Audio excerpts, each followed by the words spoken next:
Tonight, praise, honor, and humility. Canadian veterans return to the sands that shaped their lives to receive thanks for saving so many others and remembering the sacrifice of their comrades on the 75th anniversary of D-Day. That's exactly who Andrew Scheer wants to target. What the federal Conservatives see in the Toronto Raptors. Plus, At Issue discusses the final report into missing and murdered Indigenous women and girls.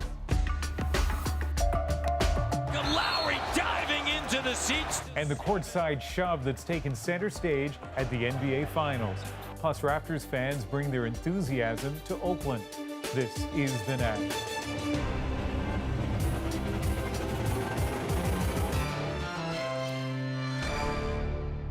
This house stands on the shore of Juno Beach, France, but it is named for those who liberated the area 75 years ago today. La Maison des Canadiennes, Canada House, was one of the first buildings taken on D-Day, the 1944 campaign to free Europe from the Nazi rule.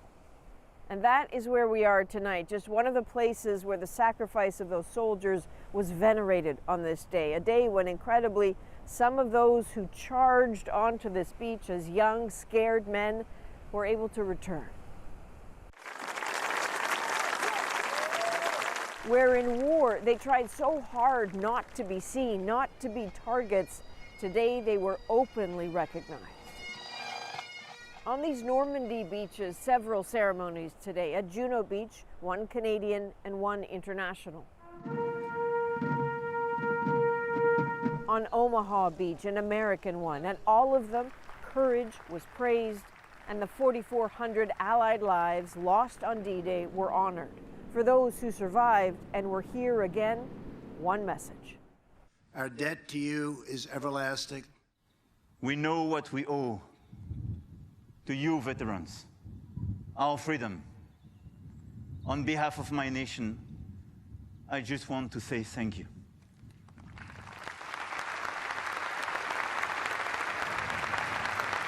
When the horror of D-Day had ended, Canadian troops had forged a special distinction among the Allies, having pushed the furthest into Nazi-held territory. Nala Ayed shows us the emotional thank you at today's Canadian ceremony. In what was once hostile terrain, they're confronted with admiration, crowded with reverence. But just like back then, they stormed Juno Beach as heroes. It was incredible that they're here now and what they did. Incredible. For a brief time, their lives once again intersect with this place on a historic occasion. This one only recalls the hostile reception on D-Day. One carnation for every Canadian life that ended on just that one day. Wreaths of roses on the beach where they fell. But the somber notes made way for tears of inspiration. Without any weapons save a knife, a fork, and a spoon, Norman Kirby ran across the beach towards the enemy. He was just 19 years old.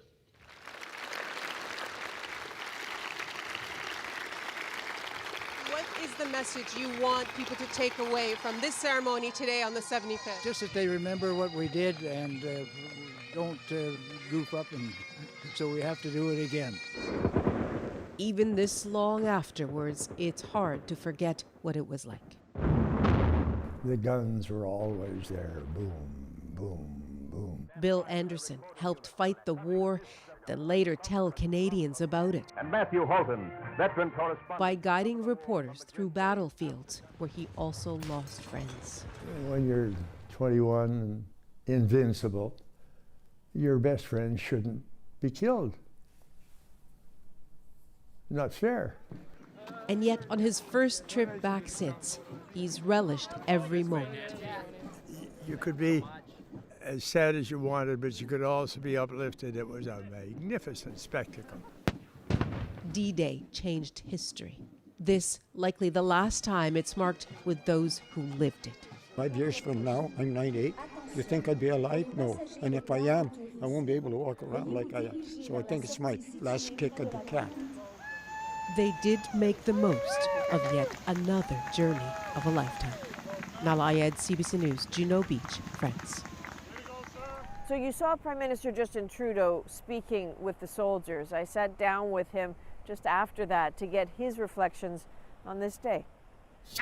I guess my first question is, you know your history, you're endlessly briefed, but on a day like today, I would imagine that there's still a moment or there's something that happened that surprises even you. What was that for you today? Well, one of the moments, today was about the veterans and seeing and hearing them and their stories, watching one of them roll up his pants and step into the water. The impact and the human cost of this is always in your mind. And as someone said, you think of what these families and what the world would be like if these young men had stayed home and continued to grow their families and contributed. But the flip side of that, what would the world be like had we not had D-Day, had we not vanquished fascism in 1944? How much longer would the war have lasted? So there's a sense of one of those fulcrum points in history that we are remembering and that we are recommitting ourselves to today. And what happens for you when you're here and you're paying, such enormous respect to people who deserve every ounce of it, obviously, and yet you know that at home there are people who are critical of your government for the way veterans are handled. How do you deal with that? There's always more to do. What we owe to those who step up to serve their country and their families with them is a debt that can never be repaid. But what we've done as a government over the past 3 years is put $10 billion more to follow through on our commitment for a pension for life that is making sure that our wounded veterans are better off than they were under the old system. We've done a lot. We reopened the Veterans Affairs offices that were closed by the previous government. But this is politics. There are always going to be people saying you need to do more, you need to do more. We are hearing that and we are working on that. Are they right when they say that about veterans?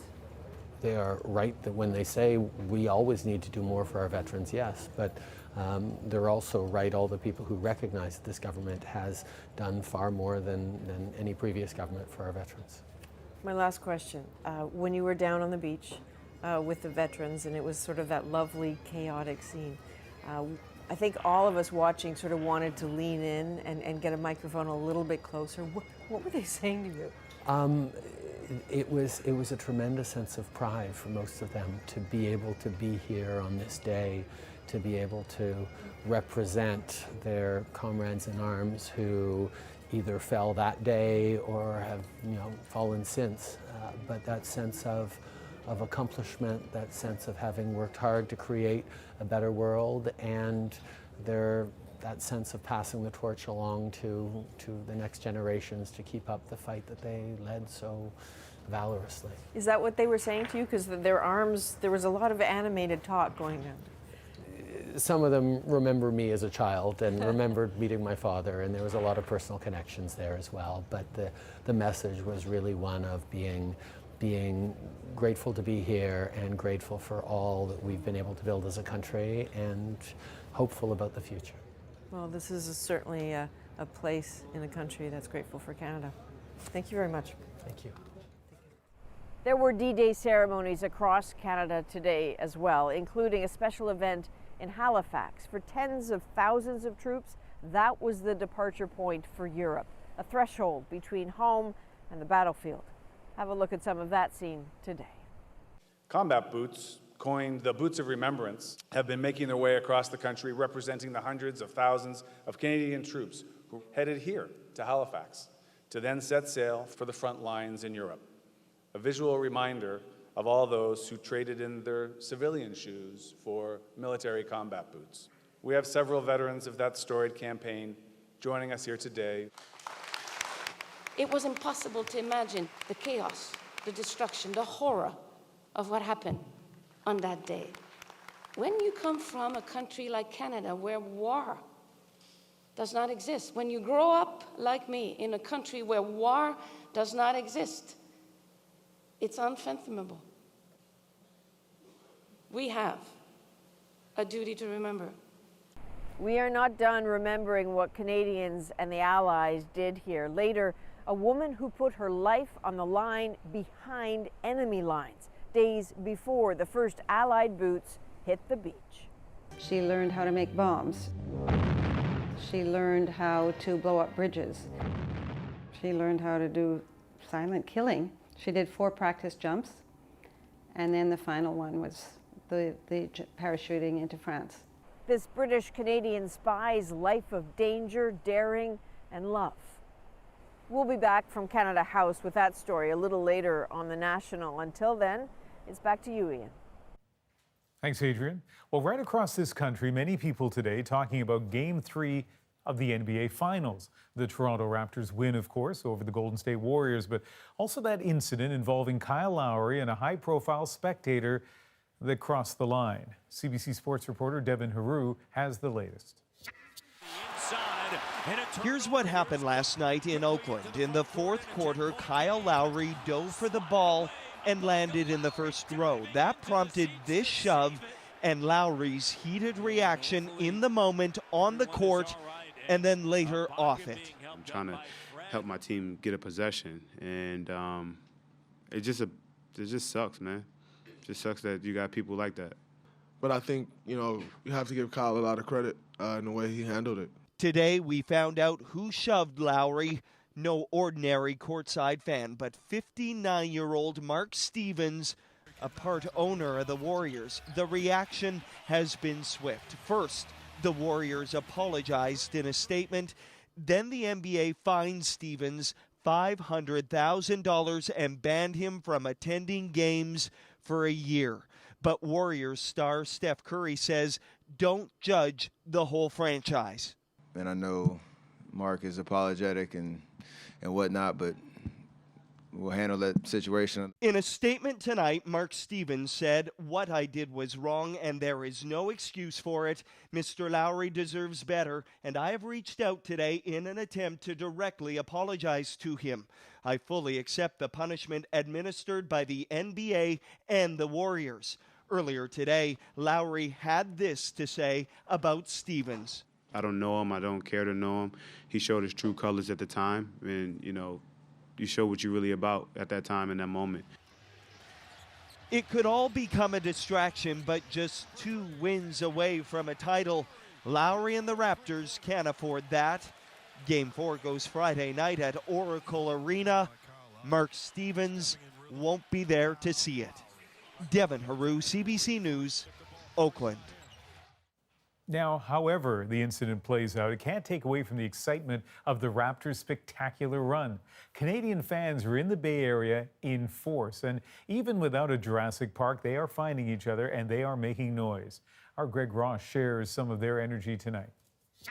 Hey, man, that's super. Slowly but surely, Raptors fans trickled into Rincon Park in downtown San Francisco. Their meeting place, the base of an iconic bridge. Do you know what that bridge is right there? Toronto's newest property in Oakland. It's actually the Bay Bridge, which connects San Francisco to Oakland. It's also featured prominently in the Golden State Warriors logo. But these fans say now it has a new name. Jurassic Bridge. They made sure that everyone knew where they were from. Our home and native land. And the country is well represented here in the Bay Area with Canadian fans from coast to coast. Toronto, meet Alberta. Let's go. What's going on? Ricky, Let's Stanley. go. Finds Van Vliet. Torontonians all too happy to share their team with the rest of the country. You know what? It's not Toronto's team, it's Canada's team. We the North. Let's go! Let's go! How about that? Oh, I love it. It's what better way to unite a country than follow behind the Raptors. It's exciting. These fans also showcase Canada's diversity. I think it's the most beautiful thing that Canada is encompassing of so many nations, so many people. Mainly about how the Raptors have all brought us together. Look at the diversity just in this small sample of 40 people, 30 people, Let's go Raptors! All of them hoping to witness something special. Let's go Raptors! To be able to bring my kids to watch this history-making time for the Raptors is incredible. What was your favorite part about that game yesterday? Well, Raptors winning, because it's like the first time in history they've ever made it to the finals. Wow. He says his favorite moment was the Raptors winning. Do you guys agree with that? Gasol from downtown. And they hope the Raptors can win 2 more and take their first ever NBA championship. Greg Ross, CBC News, San Francisco. Now, with the country this captivated by the Raptors' playoff run, advertisers are sure to notice. And it turns out that includes a federal political party. The Conservatives see an opportunity in the team's popularity. Katie Simpson looks at the strategy. Looking for Kawhi Thompson. 10 million Canadians watched at least some of Sunday's Game 2, making it the most watched NBA broadcast in Canadian history. The Raptors lost, but a political team sees the night as a win. Every day, families in this neighborhood work hard. The Conservatives purchased a single ad, and as the lone political spot to air in the game, the ad buy and the ad itself say a lot about the state of the party. For clients to associate their brands with a product like this is just a premium placement and an amazing exposure for them. Conservative sources say the 30-second ad cost between $50,000 and $80,000. The party purchased NBA playoff space well before the Raptors hit the finals, stealing an idea from the 2015 Liberal campaign, which did the same with the Toronto Blue Jays. There's no question that the Conservatives are well endowed when it comes to their finances. In the first 3 months of this year, the Conservatives raised over $8 million, more than double the $3.9 million the Liberals collected, and well ahead of the NDP's $1.2 million. The Raptors generally have an audience that is very much 905 based, very much immigrant based, and that's exactly who Andrew Scheer wants to target. The party believes getting the leader in front of an audience like that is huge. Senior Conservatives will quietly acknowledge Scheer has a name recognition problem. It's something that all opposition leaders and opposing parties have to look at, and how they get their name out, get their message out. I'm Andrew Scheer. The Get to Know You ad was shot in front of Scheer's Ottawa childhood home as a way to make him relatable as a suburban dad with working class roots, a push that will become stronger in the months to come, long after the Raptors finish their season. Katie Simpson, CBC News, Ottawa. Here are some other stories we're following tonight on The National. The BC Supreme Court says an extradition hearing will begin next year for Huawei executive Meng Wanzhou. The court has accepted a proposal by Meng's defense team to start her hearing January 20th, more than a year after her arrest. Meng was detained at the request of the U.S. on allegations that she and Huawei violated trade sanctions with Iran. In accordance with Canadian law, the allegations against Ms. Meng do not constitute a crime. Meng's lawyers say a quick hearing would be in the public and national interest. An update on a story we told you about last night. Work has been put on hold on a controversial road project in central Saskatchewan. A coalition of First Nations said the road was putting Indigenous artifacts at risk. Construction was set to begin Monday, but the municipality says it will take until the end of June to decide the best way to move forward. Ahead tonight, Rosie will be here with At Issue. First, though, Doug Ford's extra long summer break after a tumultuous year as Ontario's premier. Plus, a small town says thank you to a D-Day veteran by bringing the parade right to his doorstep.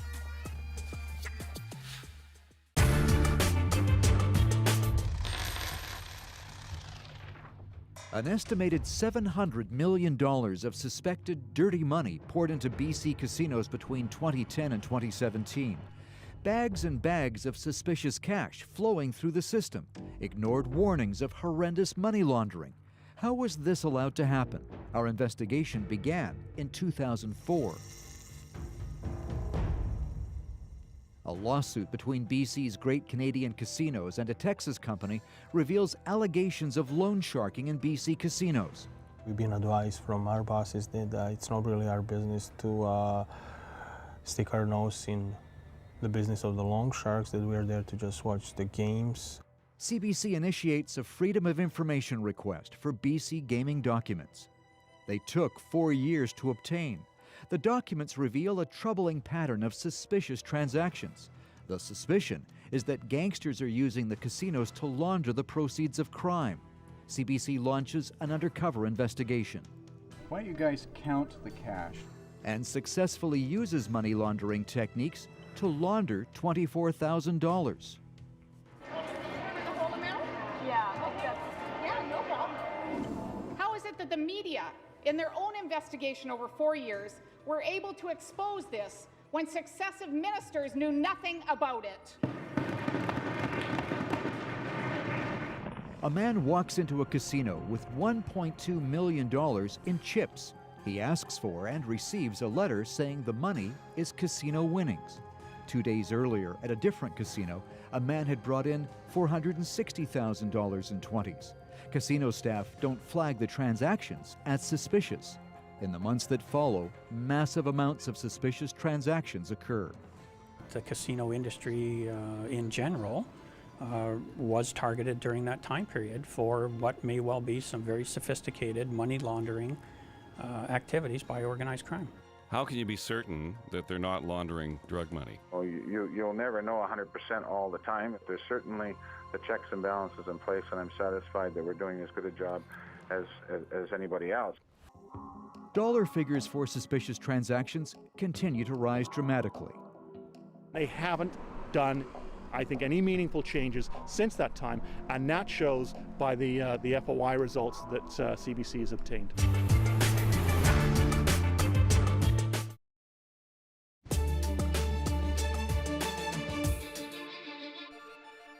Mr. Speaker, I could go on and on about the great things we've done. Over 255. Thank you.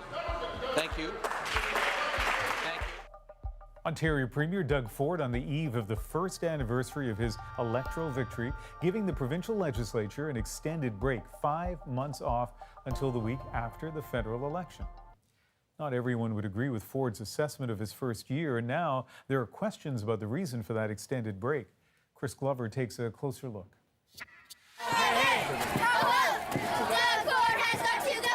This has become common in Toronto. Anger in the streets over Premier Doug Ford. This enraged group wants Ford to stop education cuts, which would eliminate teaching positions and increase class sizes.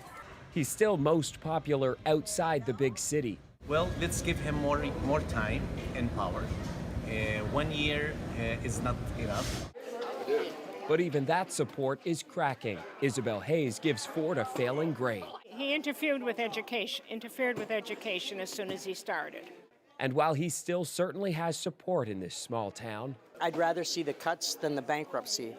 At this euchre tournament, parallels to the deeply polarizing American president were clear. Well, I think Mr. Ford is another Trump, and he's making a lot of enemies.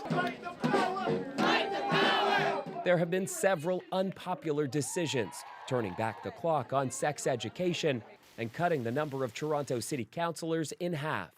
It's just proved all my fears. It just proved everything. You're too afraid to face us because you're failing kids across the province. Protests over changes to autism funding saw Ford retreat. He also had to temporarily backtrack on cuts to public health. All of it has led to a deep slide in the polls and fueled concerns he's hurting the federal Conservatives in a critical battleground. The Conservatives, if they're having one province where they're not doing as well as maybe they would like to and as they need to, it is in Ontario. Ford's opposition has seized on the decision to extend the summer break. Either Mr. Ford wants to be available to campaign for Andrew Scheer, or Andrew Scheer's asking Doug Ford to hide under a rock during the federal campaign. One or the other. So perhaps a pause in the Ontario shakeup, but a brief one. And with the federal election just a few months away, the stakes couldn't be higher. Chris Glover, CBC News, Toronto. At Issue is up next on The National. Tonight, we'll look at the political reaction to the final report out of the missing and murdered Indigenous women and girls inquiry. Chantal, Andrew, and Tanya Talaga are all here tonight. We will be back right after the break.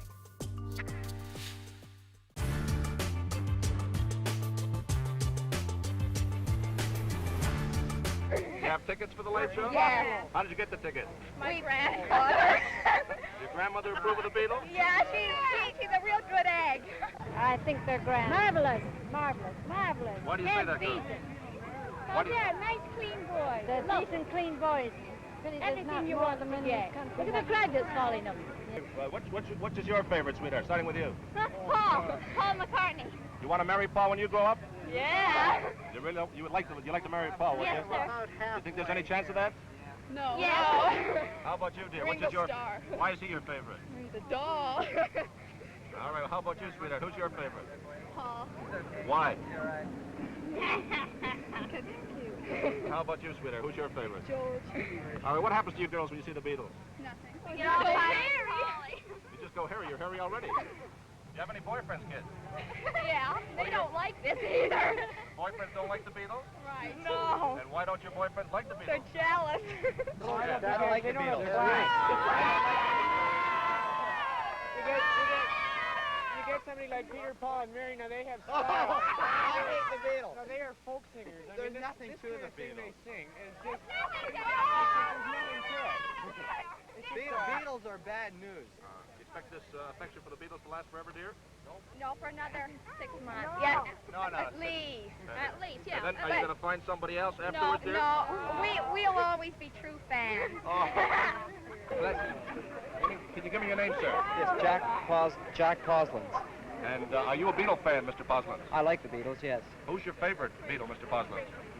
Well, I like them all. I guess it's, I think Paul and Ringo, I guess, are my favorites. Have you modeled your haircut on that of Ringo Starr? No, I don't know. I just grew it and did it the best way I knew how. Do you feel that you resemble Ringo Starr? Well, a lot of people seem to think I do. Do what? Resemble Ringo a little bit. How old are you? I'm 26. 26 years old, eh? And you're still a Beatle fan? Well, I like them. One of the Beatles is your favorite. Paul. What happens to you when you see Paul? I don't know, I go nuts, I guess. All right. What about you? You John your favorite? Yes. Why? I don't know. He just appeals to me. Appeals to your house, sweetheart. I don't know. I think he's good looking. I think he's good looking. What about you, dear? Oh, I love George. Why? Oh, he's just fabulous. I really love him. There has been objection to the kind of example you're setting by smoking in public. Have you ever considered giving it up? No. Why should we? No. We don't set examples. Everybody else smokes in front of everybody else, you know. And we don't set examples to people, you see. Why should we, you know? We even drink.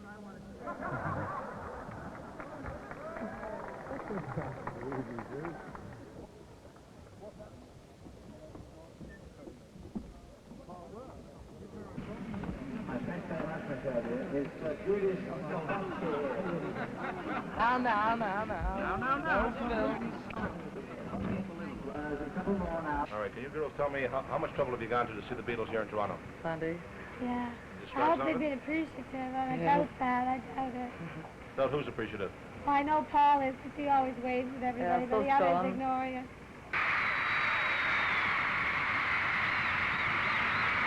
Oh, they're absolutely marvelous. I'm so proud, and I'm so proud of the Toronto teenagers as well. I think they behave themselves.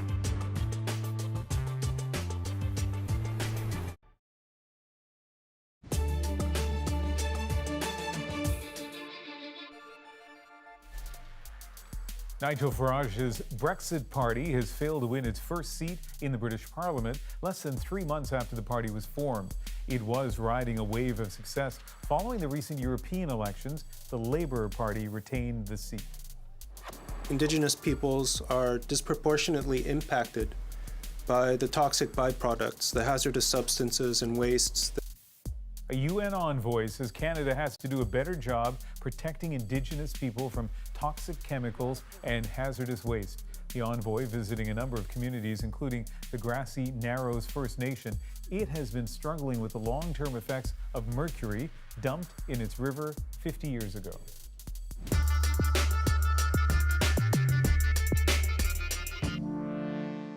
We must continue to decolonize our existing structures, and the racism sexism, and economic inequality that has allowed such violence against Indigenous women and girls to prevail must be eradicated. The National Inquiry formally presented their final report, in which they found that the tragic violence that Indigenous women and girls have experienced amounts to genocide.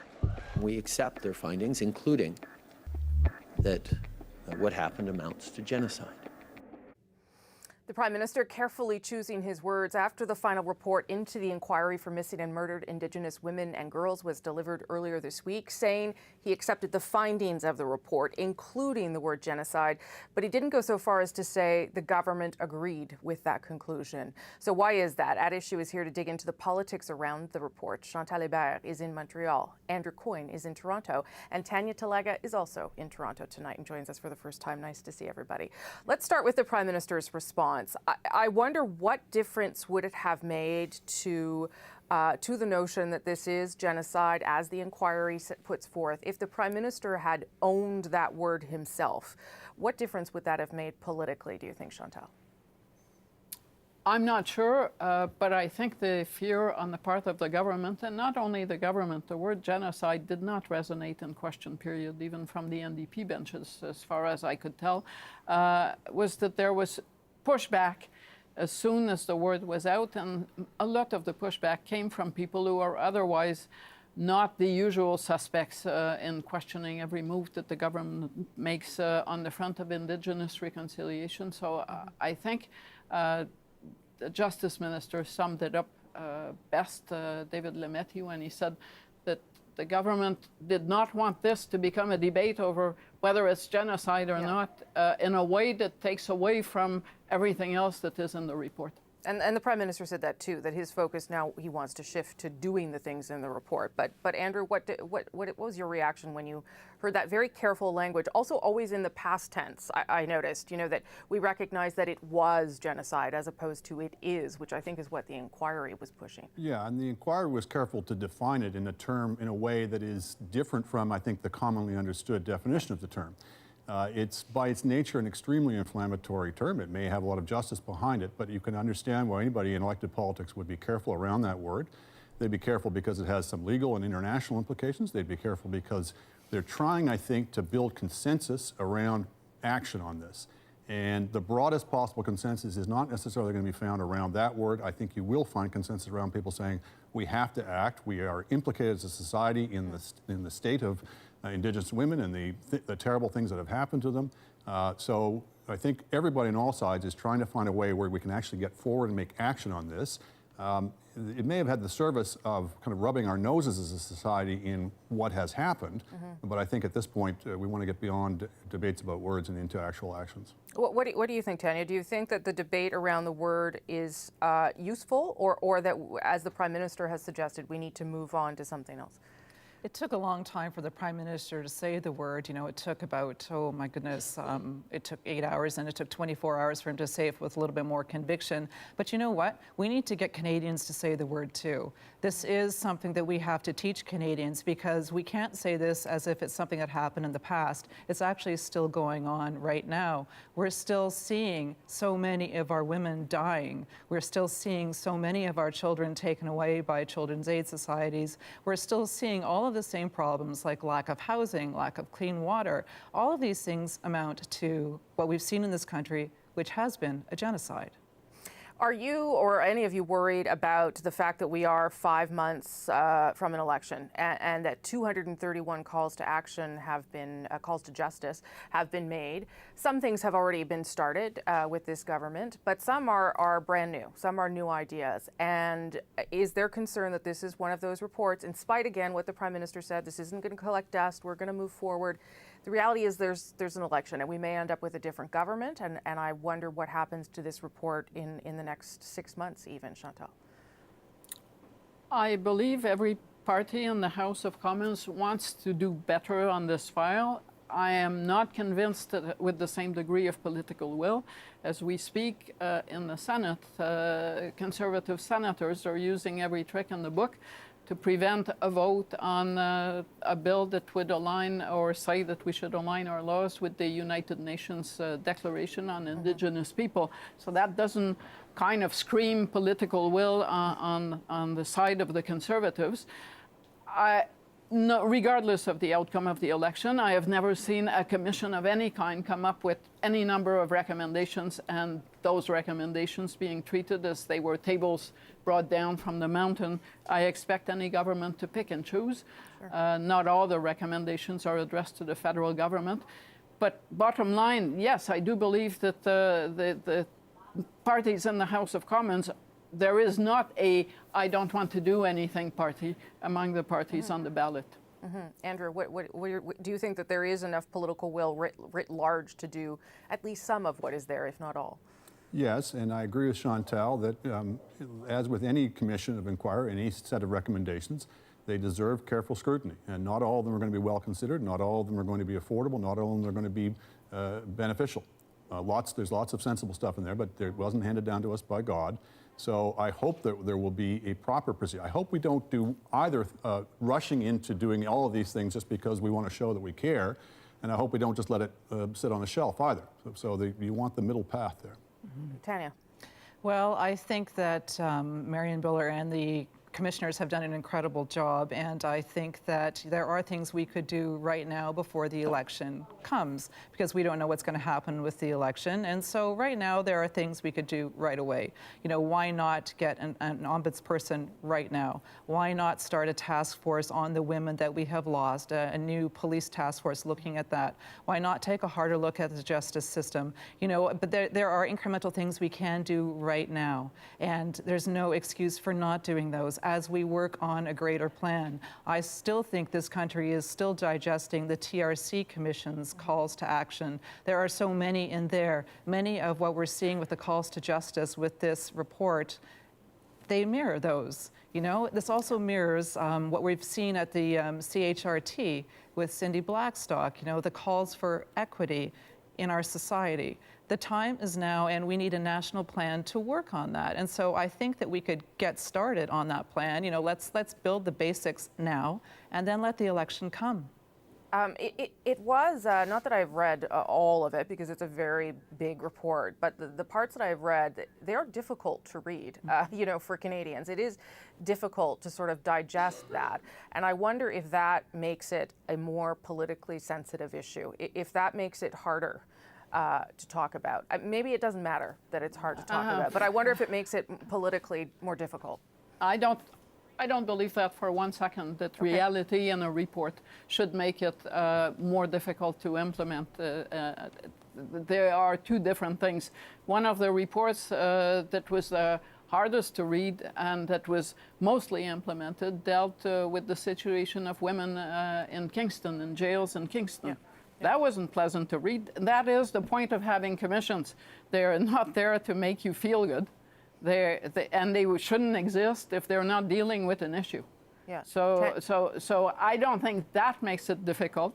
But to the point that we're getting close to an election, I don't believe that at this juncture, with 3 months to go, A, the government has the capacity to come up with a coherent national plan, but B, that it should and manage to avoid having it become a political football in the election, which is not necessarily a desirable outcome. Yeah, it did. I mean, it did sound like when I interviewed Minister Bennett earlier this week that the task force that they want to put together with families, with all the players, with different people, that this too will be a conversation now. How do we implement these kinds of things? So it's not going to happen overnight. Tanya.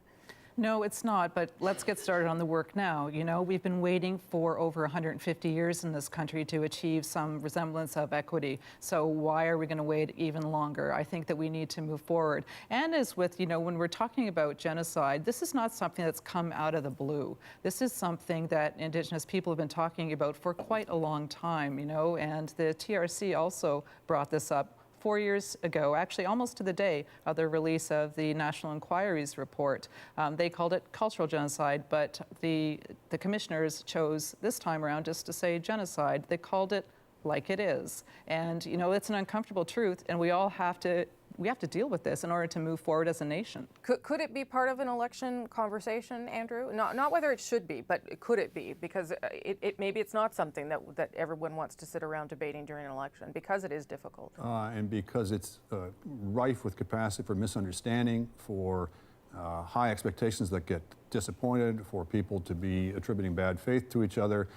These are explosive types of topics. They can be debated, but you know, Kim Campbell famously said in elections not time to talk about serious issues.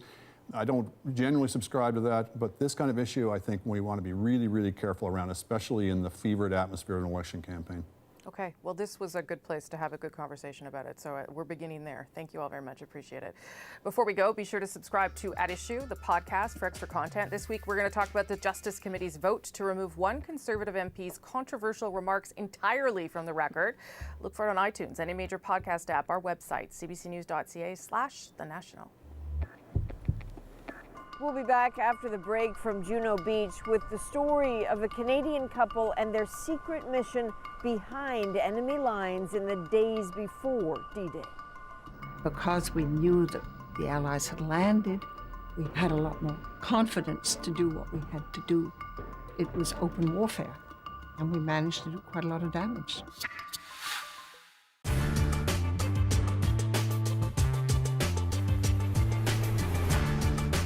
What's red, white, blue, and yellow, and arranged in the shape of 6 triangles and an arrow? Do you give up? Well, it's the design for the new flag of Newfoundland. It was unveiled in St. John's today. Rick Seward reports. The proposed flag suggests the Union Jack, which has been the Newfoundland flag for centuries. The white background represents snow and ice, the triangles symbols of native culture. The golden rocket represents a prosperous future for Newfoundland and Labrador. Designed by Newfoundland artist Christopher Pratt, the flag has been in the works since last fall, when a select committee of the legislature was appointed to choose an appropriate design. Today, it was unveiled for members of the House of Assembly for the first time. The immediate reaction of the politicians seemed favorable, but the average Newfoundlander, seeing it for the first time, seemed to have mixed feelings. Oh, I like that. That's very good too, but I read it Union Jack we had. Oh, it's not too bad. I think it's pretty good. I don't like it. The symbolism is grand, but it's just not eye-catching. I like it. I think it's nice. Oh, I would prefer the Union Jack, yes. Well, I think we should have our own flag, but we shouldn't forget Union Jack just the same, because that belongs to another country, right? Yeah. We should have our own flag, but I mean, there's nobody going to know what that represents, what you got there, unless somebody tells them. Flagpoles around the province could be sporting the new flag in a month or so, at least if the Newfoundland government has its way. The idea is to push through the necessary legislation before the House of Assembly adjourns for the summer. Rick Seward, CBC News, St. John's. The controversy over Newfoundland's proposed new flag continues. Some Newfoundlanders say the new design is so complex they don't understand it. Others say the flag should have well-known Newfoundland emblems such as the caribou or the pitcher plant. But in spite of the widespread opposition to the design, the government has no intention of changing the flag. John McQuaker reports. Just 2.5 weeks ago, Newfoundlanders saw this flag for the first time.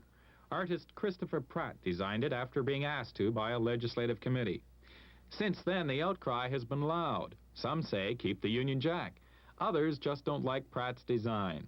And still others complain the government is trying to push the new flag through the House in a hurry before the public can react. In fact, one of the opposition members of the Special Legislative Committee that unanimously recommended the new flag now says he'll vote against it. This is showing an arrogance, trying to rush this thing through the House. And the Royal Canadian Legion, which has 8,000 members in the province, also wants the government to give people more time to think about the new flag. And what we want now, we think that the government should postpone the debate on it and give the citizens of Newfoundland time to make up their mind in a referendum? In a referendum if needed. So there's only really one organised group who've really come out strongly opposed to many, many other groups who could have been silent and have been extremely responsible from my point of view because I want to see a new flag. Even though there's been loud vocal opposition to the new flag, the Premier says it won't keep the legislation from being passed. So in a few days, or maybe just a matter of weeks, Newfoundland's new flag, designed by artist Christopher Pratt, will be flying in front of government buildings. John McQuaker, CBC News, St. John's.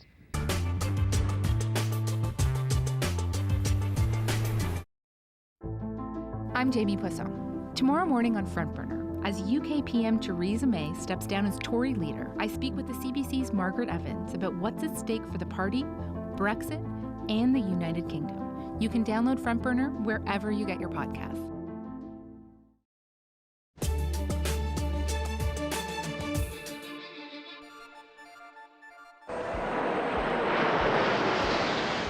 The joint colors of France and the United States painting the sky over Normandy today. Just one of the many symbolic ways the 75th anniversary of D-Day was marked.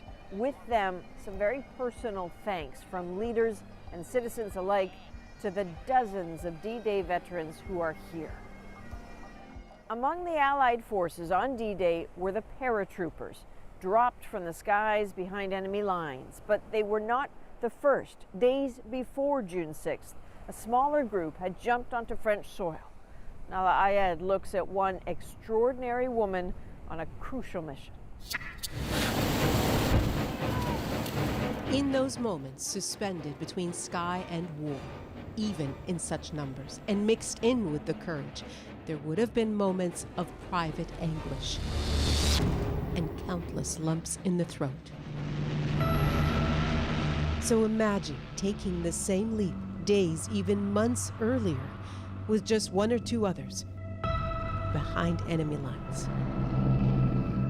Sonia D'Artois jumped 2 weeks after her 20th birthday, 9 days before D-Day. British, but raised partly in France, she was fluent in French. She would also later become Canadian, but first came the riskiest assignment of her life. She spoke about it for a documentary back in 2002. We always did hear the rumors. So-and-so jumped in 2 days ago and he was shot upon landing. And we'd hear it. We weren't supposed to, but we would. Her code name was Agent Blanche. Once she landed in German-occupied France, her identity was Suzanne Bonvie. But she was a British agent, a courier, and an explosives expert. Her main task? To quietly help the French resistance to sabotage German efforts. This was the job that we were there to do. You just did the best you could. The reason for it was to harass the Germans and try and break up their lines of communication and their troop movements and just obstruct them as much as possible. She was one of the youngest of some 3,000 exceptional women who became agents of the Special Operations Executive, only later memorialized, though they were integral to the Allied plan to win Europe's gravest war. The SOE was Winston Churchill's idea, meant to, quote, set Europe ablaze. And by 1944, thousands of agents were helping the resistance inside enemy territory. Headquarters in plain sight at Baker Street in the heart of London. Among its recruits, it soon became clear women were best suited for the task. Women could travel more freely, and they could be couriers, they could be radio officers, or indeed weapons officers, and this is what they did, and they were very courageous, but they could travel more easily in occupied France than men. Their exploits depicted in a 1947 film starring a real-life SOE agent, Jacqueline Nairn. It gives some sense of what Sonia D'Artois went through to prepare. She learned how to handle explosives. She learned how to make bombs. She learned how to blow up bridges. She learned how to do silent killing. She did 4 practice jumps, and then the final one was the parachuting into France. 75 years after she made that jump also marks 75 years since her wedding to one Guy D'Artois, a French-Canadian member of the SOE, whom she married just before they were deployed to France. She was a rabble-rouser. They were Nadia Murdoch's parents. This is the scarf that he wore. Her father, a war hero in his own right. Their superiors were concerned they'd give up secrets if they were captured and tortured in front of each other. So they were supposed to go on a mission together, And because they got married, they split them up. And my father was sent to one area of France and my mother a completely different area. They each did their part, and then D-Day came. And with the parachutes raining down on Normandy, they were no longer alone. Because we knew that the Allies had landed, we had a lot more confidence to do what we had to do. It was open warfare, and we managed to do quite a lot of damage. Never before had so many women been, so closely involved in one of the great operations of a major war, and their support for the D-Day landings in advance of them and after them was enormous. D'Artois was lucky to avoid capture, but she almost had her head shaved to mark her as a collaborator. She was saved by colleagues who vouched for her.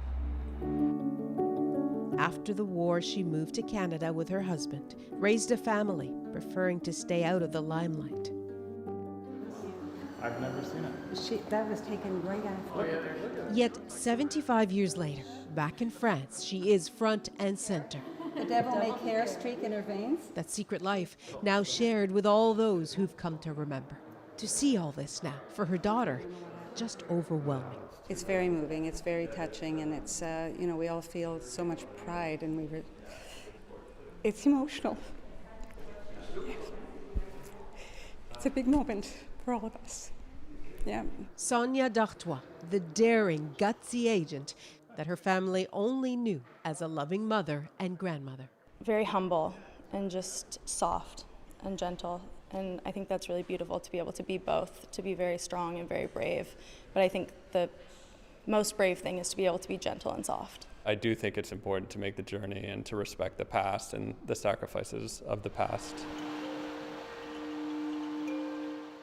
On the beaches where all those young men landed in her footsteps, her memory lives on. Nala Ayed, CBC News, Normandy, France. It took tens of thousands of individuals like that, each with their own story, to make the D-Day campaign a success. Again, Canadian historian Margaret McMillan is joining us once more tonight. Margaret, last night we talked about what the soldiers must have been thinking the night before the invasion. Take us back 75 years ago this night after the first full day. Well, now they knew what an invasion was like and what war was like, and a lot of them hadn't known that before. And they were on the beaches. There were 5 separate beachheads, but they hadn't yet joined up, and so they were still hanging on really by their fingernails. And so what they were wondering about was what the morning would hold. The Germans had already tried to counterattack. They were still hanging in there. But the next day was going to bring more fighting. Everyone knew that. And it's a bit unimaginable, but can you imagine for us what would have happened if D-Day had not succeeded? It's very difficult to tell, but it's quite possible that the Germans might have managed to hold the Soviets in the east and made some sort of peace, in which case you would have had a Europe dominated by Germany. The Americans might well have turned their attention to the Far East, where they were waging a war with Japan. And so this landing really mattered. Margaret, again, thank you very much. Thank you. That. And so let's take a last look at what was, for some of the Canadians here this day, a first look at that beach and that water since they were here as young men. And if there is a standout moment on a day full of them, it's that. And it looked like they didn't really seem to want to leave the beach, or maybe leave behind the ghosts of the young friends they last saw here. That is it for us from Juno Beach. Ian, back to you. Such nice coverage. And up next, our moment, a Canadian veteran honored by his community right on his doorstep. He doesn't get out anymore, and that people were forgetting him. And she said, people remember.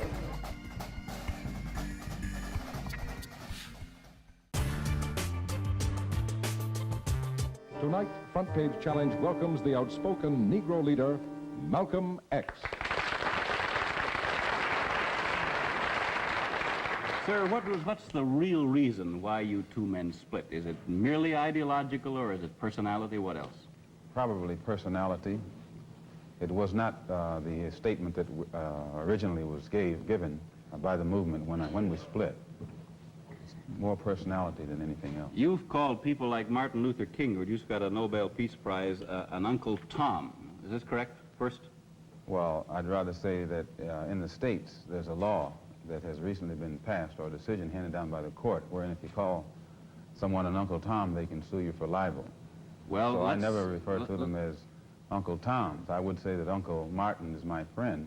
Uncle Martin is your friend, yet you would disagree with his approach to what he wants to accomplish. Definitely. If his approach would bring about what the black man in America needs to completely eliminate the problem that we have, I would say well and good. But I very much doubt that anyone who adopts the approach that Martin Luther King has been teaching to our people in that country can point to any meaningful gains that has actually served to solve the problem. Black Muslims have sometimes, whether you have or not, and I think probably you have sometimes, it seemed to me, been preaching hate to meet hate. I don't advocate any kind of hate. But there's a lot of talk that sounds very much like it. No, I think that the guilt complex of the American white man is so profound until when you begin to analyze the real condition of the black man in America, instead of the American white man eliminating the causes that create that condition, he tries to cover it up by accusing his accusers of teaching hate.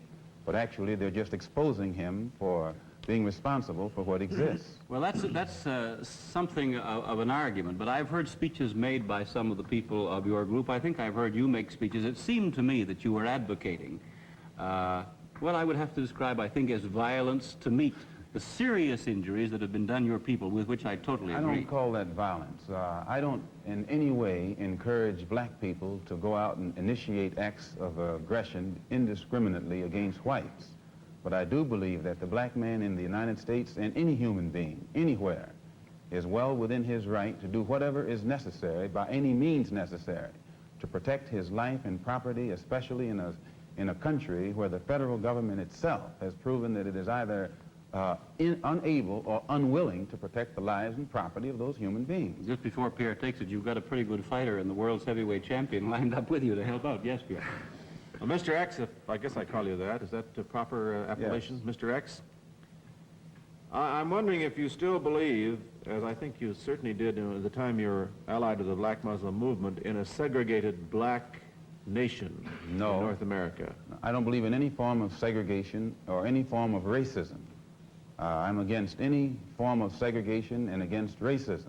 Is it, am I right in saying that the black Muslim movement, which you have left, did believe in that? Well, Elijah Muhammad taught his followers that the only solution was a separate state for black people.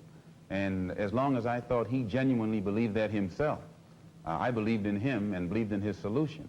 But when I began to doubt that he himself believed that that was feasible, and I saw no kind of action designed to bring it into existence or bring it about, then I turned in a different direction. Are you still a Muslim yourself? Oh, yes. I'm a Muslim. I believe in the religion of Islam, which believes in brotherhood, complete brotherhood of all people. But at the same time that I believe in this brotherhood, I don't believe in forcing my desire for brotherhood upon those who aren't willing to accept it. Of course, I think the Christians would say that they also believed in brotherhood. What would you say to that? I'd say they believe in it, but don't practice it.